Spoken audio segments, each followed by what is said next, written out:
प्रणाम मित्रों, परम पूज्य गुरुदेव और परम वंदनीय माता जी की सूक्ष्म उपस्थिति में आइए स्वाध्याय आरंभ करते हैं। मेरे साथ एक स्वर में बोलेंगे। ओम भूर्भुवः स्वः तत्सवितुर्वरेण्यं भर्गो देवस्य धीमहि धियो यो नः प्रचोदयात्। आज का विषय है प्लास्टिक प्रदूषण की गंभीर समस्या। सालों से चल रही मुहिम के बाद भी पॉलीथीन से अब तक मुक्ति नहीं पाई जा सकी है। हर छोटे अंतराल के बाद पॉलीथीन के प्रयोग पर रोक लगती है। नए अभियान चलाए जाते हैं पर नतीजा कुछ नहीं होता। सही शब्दों में कहें तो संगठित तौर पर कुछ भी ऐसा नहीं किया गया है जिससे प्लास्टिक के बढ़ते प्रचलन को नियंत्रित किया जा सके। हिल स्टेशनों से लेकर कई ऐसे राज्य हैं जहां इसके उपयोग पर रोक है। इसके बावजूद पॉलीथीन थैले खुलेआम दिखाई दे जाते हैं। प्लास्टिक के प्रलय से आज दुनिया का कोई भी कोना अछूता नहीं है। 1 वर्ग किलोमीटर समुद्र में प्लास्टिक के औसतन 46,000 टुकड़े तैरते रहते हैं। हिमालय की बर्फ से ढकी चोटियां भी पर्वतारोहियों द्वारा छोड़े गए मलबों से पट रही हैं। यही गंगा नदी ही आस्था के नाम पर फेंके जा रहे प्लास्टिक थैलों से त्रस्त है, तो भारत की अन्य नदियों की स्थिति के बारे में सहज ही अनुमान लगाया जा सकता है। जीवनदायिनी यमुना गोमती की हालत किसी से छिपी नहीं। यमुना ने तो दम तोड़ ही दिया और बाकी नदियां दम तोड़ने के कगार पर हैं। लेकिन सवाल यह उठता है कि आखिर इतनी कोशिशों के बाद भी प्लास्टिक विस्तार को नियंत्रित क्यों नहीं किया जा सका। इसका सीधा सा उत्तर यह है क्योंकि इसका जुड़ाव लोगों की सुविधा से है और लोग अपनी सुविधाओं में कतई कटौती नहीं करना चाहते। इस कारण इसे कोई बीच का रास्ता निकाला जाना चाहिए। सवाल प्लास्टिक या इसके इस्तेमाल को ख़त्म करने का नहीं बल्कि इसके उपयुक्त प्रयोग का है। प्लास्टिक के बढ़ते उपयोग से इसके कचरे में वृद्धि हुई है और इसे जलाकर ही नष्ट किया जा सकता है। यदि ऐसा किया जाता तो यह पर्यावरण के लिए घातक साबित होगा। ऐसे में इस समस्या का केवल एक ही समाधान है, पुनर्चक्रण अथवा रिसाइकलिंग।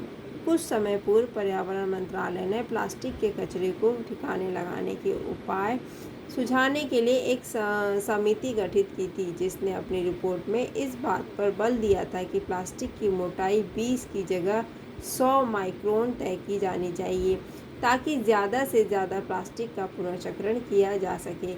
इस समस्या के विस्तार का सबसे प्रमुख और अहम कारण सरकार का ढुलमुल रवैया है। पर्यावरणवादी भी मानते हैं कि सरकार को विदेशों से सबक लेना चाहिए, जहां निर्माता को ही उसके उत्पाद के तमाम पहलुओं के लिए जिम्मेदार माना गया है। उत्पाद के कचरे को वापस लेकर उसका पुनर्चक्रण करने तक की पूरी जिम्मेदारी निर्माता की ही होती है। एक रिपोर्ट के मुताबिक भारत में कुल उत्पादित प्लास्टिक में से 45% कचरा बन जाता है और महज 45% का ही पुनर्चक्रण हो पाता है। अभिप्राय स्पष्ट है कि हमारे देश में पुनर्चक्रण बहुत कम है। प्लास्टिक को अगर अधिक से अधिक पुनर्चक्रण योग्य बनाया जाए तो कचरे की समस्या अपने आप ही समाप्त हो जाएगी। इस बात पर अगर शुरू से ही ध्यान केंद्रित किया गया होता तो शायद समस्या इतना विकराल रूप धारण नहीं कर पाती।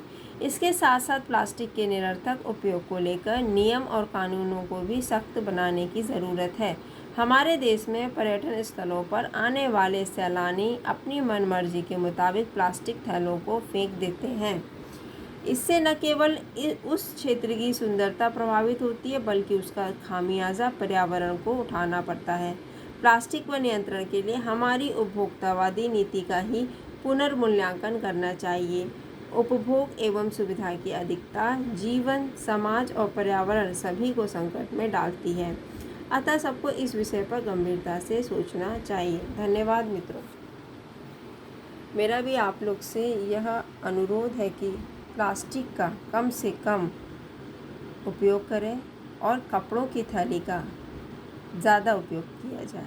जिससे हमारे देश में होने वाला प्लास्टिक का कचरा में कमी आएगी और हमारा पर्यावरण दूषित होने से बचेगा। धन्यवाद मित्रों। ओम देहु शांति, अंतरिक्ष गोम शांति, पृथ्वी शांति, रापः शांतिरोषधयः शांति, वनस्पतयः शांतिर्विश्वे देवाः शांतिर्ब्रह्म शांति, सर्वगं शांति शांतिरेव शांतिः सामा शांतिरेधि। ओम शांति शांति शांति, सर्वारिष्टसु शांतिर्भवतु।